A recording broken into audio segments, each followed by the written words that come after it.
Suppose the weights of all boxes of cereal in a home with children is normally distributed with a mean of 43 ounces and a standard deviation of 8.08 ounces.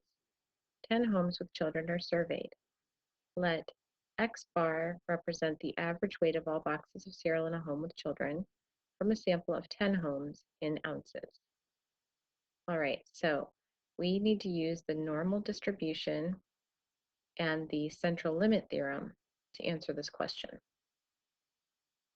We're told that the weight of all boxes of cereal in a home with children is normally distributed.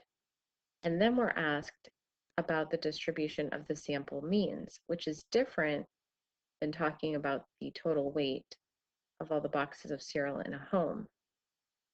That would mean individual totals, the weights of all the boxes of cereal in an individual household. But the X bar indicates that we're talking about 10 different homes and taking the mean or the average of the total weights that you collected from those 10 homes. So we might be able to use the central limit theorem if if one of two things is satisfied.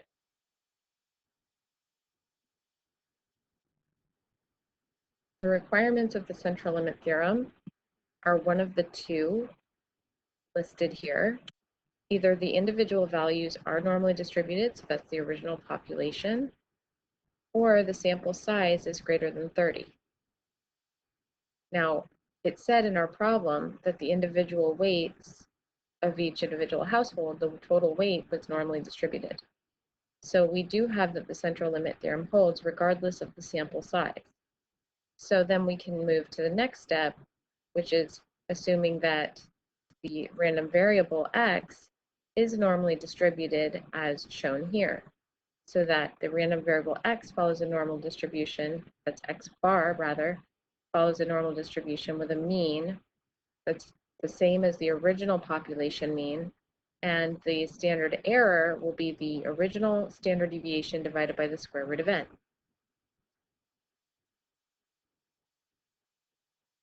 So then, because the weights of all boxes of cereal in an individual home are normally distributed, we have the central limit theorem applies, so we know that the sample means, or the sampling distribution, is normally distributed. And the mean would be the original population mean of 43 ounces, and the standard deviation would be the original standard deviation, 8.08, divided by the square root of the sample size, which here the sample size is 10.